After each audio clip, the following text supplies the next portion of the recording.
Ya. Siempre tengan muy buenos días, hermanos en el Señor. Para ustedes, siempre con ustedes, el hermano Alexander Castellanos, desde la República de El Salvador, Iglesia de Cristo de Ciudad Merliot. Estamos estudiando este bello estudio de la vida de nuestro Señor Jesucristo. Y la parte que estamos viendo es cuando es difícil creer. Y claro que el mejor ejemplo que tenemos es todos los ejemplos que hemos estado poniendo de los que estuvieron cerca de Él, los discípulos como las mujeres que le siguieron a última hora. Hemos visto que cuando estuvieron y vieron en el sepulcro vacío no le creyeron. Cuando llegaron al huerto también no le creyeron. Y ahora vamos a continuar viendo, basándonos cuando él iba de camino. Cuando él iba de camino, veamos en Mateo, en el capítulo 28, versos 9 hasta el 11. Ahí está hablando de esta manera. Ve aquí Jesús le salió al encuentro diciendo: «Salve». Y ellas acercándose abrazaron sus pies y le adoraron. Entonces Jesús les dijo: «No temáis, id, dad las nuevas a mis hermanos, para que vayan a Galilea, y allí me verán». Mientras ellas iban, aquí unos de la guardia fueron a la ciudad y dieron aviso a los principales sacerdotes de todas las cosas que habían acontecido. Siempre vuelvo a decir que una de las naturalezas del ser humano es ser incrédulo. A muchas cosas del ser humano les es difícil creerlas, aunque sean ciertas. El caso de la resurrección de nuestro Señor Jesucristo no es la excepción. Y aquí vemos esta situación en el camino. Aquí vemos la segunda aparición de Cristo que se hizo a las demás mujeres mientras ellas iban, dice. Al final del estudio anterior quedamos donde las mujeres habían salido al sepulcro o del sepulcro con gran gozo y habían corrido a informar de las palabras del ángel a los discípulos de Jesús. Es decir que las palabras de ellas, no obstante, les parecieron locura. Hablar de esto era aún para los mismos discípulos como ridículo, a pesar de que el Señor se los había dicho. Les parecieron locura a estos discípulos y no las creyeron. Ya fuera en el viaje de ida hacia los discípulos o de salida de en medio de estos, vemos que Jesús les salió al encuentro a las mujeres diciendo: «Salve, salve». Y ellas cayeron delante de él. Aquí ya no se da la situación de que no le reconocen. Dice que abrazaron sus pies y le adoraron. Y el Señor Jesús les dijo: «No temáis». Luego repitió lo que el ángel había dicho acerca de encontrarse con sus hermanos en Galilea. Pero tenemos otro aspecto que es importante que nosotros lo tomemos en cuenta, y es la aparición que se dio en la ciudad. Y lo tenemos aquí mismo en Mateo capítulo 28, ya hemos leído hasta el verso 11. Sigamos leyendo desde el verso 12 hasta el 15. Dice que, y reunidos con los ancianos y habido consejo, dieron mucho dinero a los soldados, diciendo: decid vosotros, sus discípulos vinieron de noche y lo hurtaron estando nosotros dormidos. Y si esto lo oyere el gobernador, nosotros le persuadiremos y os pondremos a salvo. Y ellos, tomando el dinero, hicieron como se les había instruido. Este dicho se ha divulgado entre los judíos hasta el día de hoy. Bueno, más o menos a la hora en que Cristo se apareció a las mujeres, dice que unos de la guardia que habían estado junto al sepulcro fueron a la ciudad y dieron aviso a los principales sacerdotes de todas las cosas que habían acontecido. Quizás, hermanos, a lo mejor fueron los soldados de mayor rango, los que estaban a cargo del destacamento y que eran por lo tanto los responsables. O sea, los que dieron aviso a los principales sacerdotes, mientras que los de menor rango se devolvieron, a lo mejor se fueron a los cuarteles, ¿verdad? Es decir, se pudo dar esta situación, hermanos. Entonces, imaginamos a los de la guardia quejándose y diciendo: bueno, oigan, nadie nos advirtió de que iba a haber un terremoto. Nadie nos advirtió de que iban a haber ángeles. Y cómo, si ni si creían en Dios, ¿cómo iban a creer en ángeles? Pero ahí están reclamando esto. Tercero, nadie nos advirtió ni de un cuerpo que se desaparece. Es decir que otra de las naturalezas de la conducta humana de siempre buscar pretextos para toda situación, para evadir responsabilidades.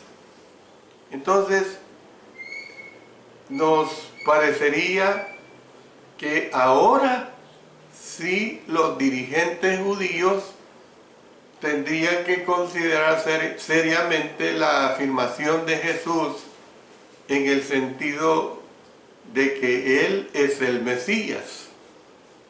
Habían habido detrás de esto tantas evidencias, hermanos, tantas evidencias de Jesús como el Cristo, de Jesús como el Mesías prometido, de Jesús el que había hecho tantas cosas, de Jesús el que les había preparado vastamente. A esta altura ya no se podía dudar de quién era ese Mesías. Sin embargo, en lugar de esto, lo único que les preocupó fue, para usar, hermanos, una frase moderna, tener el control de los daños. Eso era lo que les interesaba a ellos, tener el control de los daños. A pesar de los grandes esfuerzos que hicieron para asegurar el sepulcro tanto como pudieron, este sepulcro estaba ahora vacío. Estaba ahora vacío, hermanos. En esta condición era una vergüenza para ellos. Habían preocupádose tanto por crucificarle, habían gritado tanto, el Sanedrín se había interesado tanto que hasta que no le vieran muerto no iban a estar a gusto. Lo lograron y ahora el Señor, ¿qué es lo que sucede? Ha vencido el poder de la muerte. El sepulcro está vacío. en esta condición era una vergüenza para ellos. Era una total vergüenza para ellos. Entonces, quien quisiera podía ir y mirar dentro de él y ver, no, aquí no está el Señor Jesús. Y luego decían, se lo han robado, pero ¿dónde está? En algún lugar tiene que estar. No estamos hablando de las grandes urbes de hoy en día. No podemos ver esa situación. Entonces, ¿qué posible explicación podían dar ellos para el hecho de que el cuerpo de Jesús había desaparecido? ¿Qué interpretación podían darle ellos al hecho de que el sepulcro estaba vacío? Ninguna. Pero buscaban cómo causar problemas. Mire, yo voy a poner un ejemplo. Y yo quiero, hermanos aquí presentes y hermanos de cualquier nación que me entiendan. Voy a poner un ejemplo de el ambiente político nuestro. Y yo no estoy haciendo proselitismo político, pero es una realidad. El 3 de febrero tuvimos elecciones presidenciales. Ganó el joven señor Nayib Bukele. Ganó sobre el segundo partido con 750,000 votos arriba de, no, con 500,000 votos arriba de él. Y para la segunda fuerza con 500,000 votos. Esa es una realidad. Pero, ¿qué es lo que están haciendo ahora los políticos perdedores? Están con una actitud de hacerle la vida imposible antes de que tome el 1 de junio el gobierno. Yo no estoy haciendo proselitismo a favor de Nayib Bukele. Lo que estoy diciendo es que se debe respetar la realidad, que se debe respetar la voluntad humana. Es una realidad que el hombre ha ganado. ¿Y por qué darle vuelta a esta situación? ¿Por qué estoy diciendo esto? Porque, hermanos, el ser humano así actúa. El Señor Jesucristo, la tumba estaba vacía, y ahora, ¿qué es lo que estaban haciendo? Dar una buena cantidad de dinero a los guardias, sobornándoles pues para que testificaran que el cuerpo se lo habían robado. Y hermanos, yo no creo, mire, para que entendamos en el lenguaje y en el ambiente nuestro, yo no creo que les estaban dando un soborno de 10 o de 15 dólares a cada guardia. Yo no creo eso. Yo entiendo que el soborno era un soborno elevado para que ellos se prestaran a esta situación.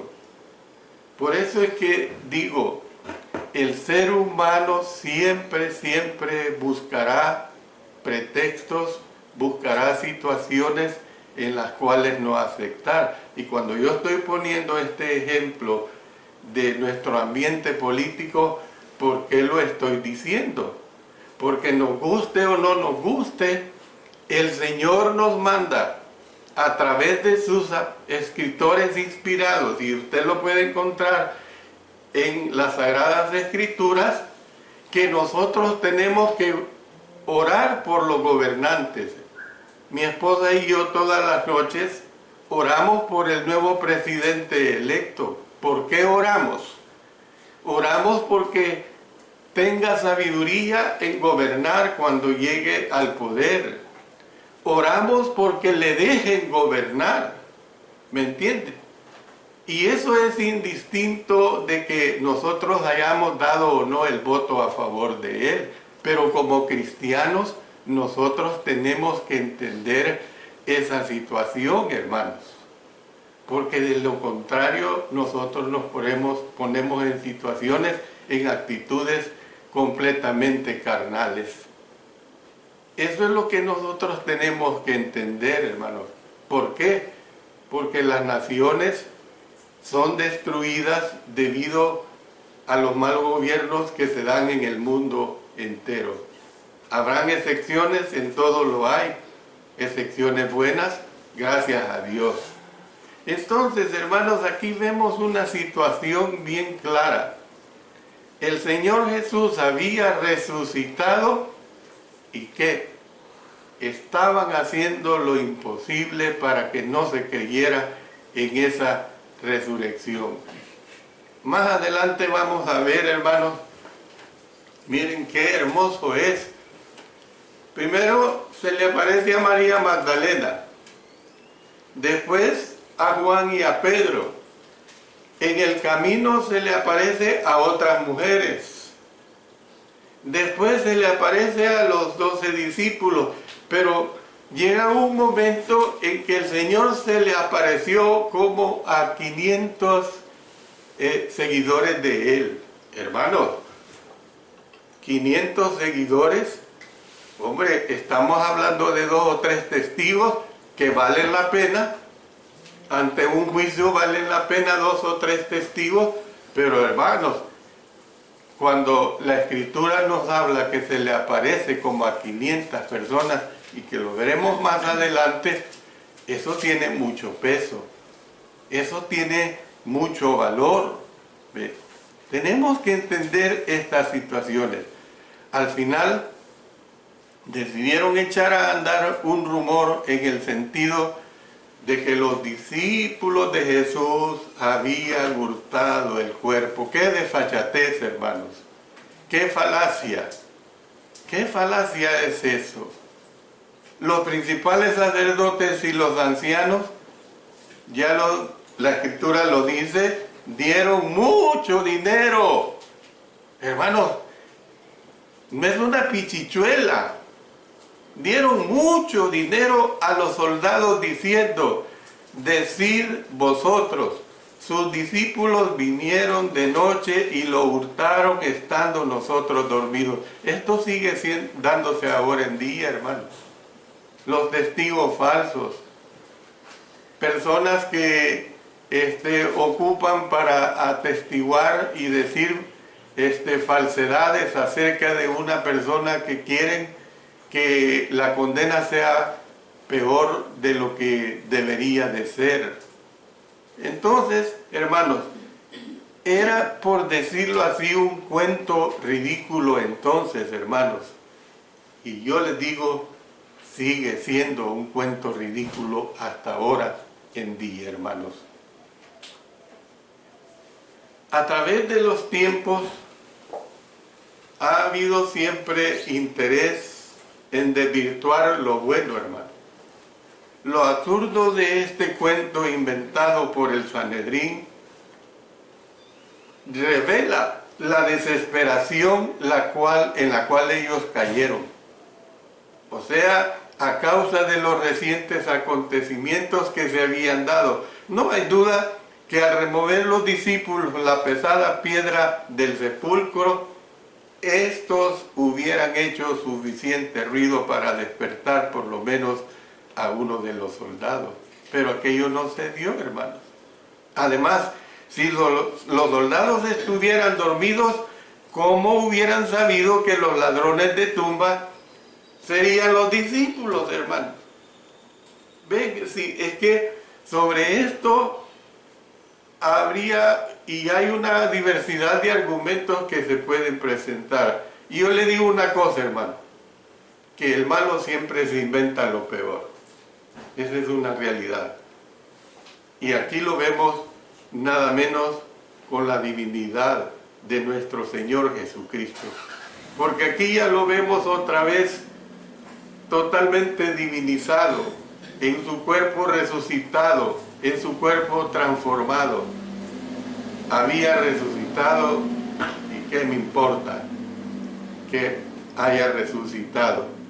Si yo lo que quiero es interesarme porque no crean que ha resucitado. Hermanos, los soldados debieron de haber recordado a los funcionarios judíos que dormirse durante la guardia era un delito capital para ellos.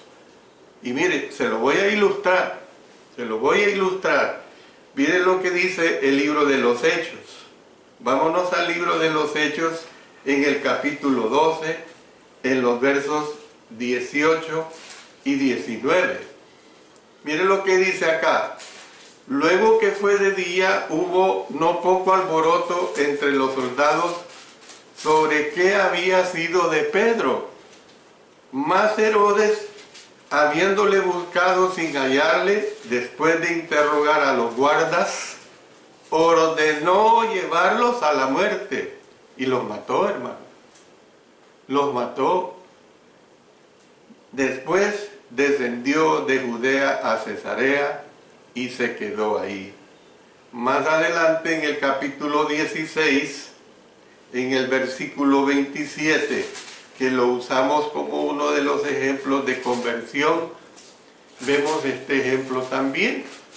Dice en Hechos 16, 27, despertando el carcelero y viendo abiertas las puertas de la cárcel, sacó la espada y se iba a matar, pensando que los presos habían huido. ¿Por qué creen que el carcelero iba a hacer esto? Porque él sabía de que, habiendo huido los presos, ¿qué importaba el terremoto que había habido? No, el hombre no razona. Lo que le tocaba era la muerte. Como quien dice, ¿qué importa que haya venido un terremoto? Y si el responsable eres tú y te tenemos que matar. Entonces, no obstante, los dirigentes les aseguraron a los hombres diciendo, si esto lo oyere el gobernador, nosotros le persuadiremos y os pondremos a salvo. ¿Ve? Fíjense bien la conspiración, fíjense bien cómo es que estaban resueltos totalmente, hermanos, estaban resueltos totalmente a echar por la barda la resurrección de nuestro Señor Jesucristo. Tenían un interés horrible en destruir la resurrección de nuestro Señor Jesucristo, pero no pudieron, hermanos. Hasta el día de ahora, nadie puede echar por la barda la resurrección de nuestro Señor Jesucristo. Después de haber sido tranquilizados los soldados, tomando el dinero, hicieron como se les explicó, o sea, se embelezaron. Ustedes saben ahora actualmente cómo es que se están dando juicios de robos de funcionarios y todo, y quién no se embeleza cuando no toma en cuenta a Dios, por supuesto, quién no se embeleza con cantidades buenas de dinero. La lección era breve y sencilla, pero la recompensa, hermanos, era grande y deseable. La recompensa que les estaban ofreciendo era una recompensa jugosa. Entonces, ¿qué es lo que nosotros podemos ver? Que la misma mentira, hermanos, se dice hoy y no se cobra por decirla, hermano. No se cobra por decirla. Esa es la realidad. Mateo añadió que dice que este dicho se ha divulgado entre los judíos hasta el día de hoy, que para sus lectores habría sido el comienzo de la década de los 60. Hay un escrito, hermanos, en su diálogo con Trifo, escrito cerca del año 170 después de Cristo, que Justino Mártir, un escritor de esa época, dice que los judíos propagaron la historia por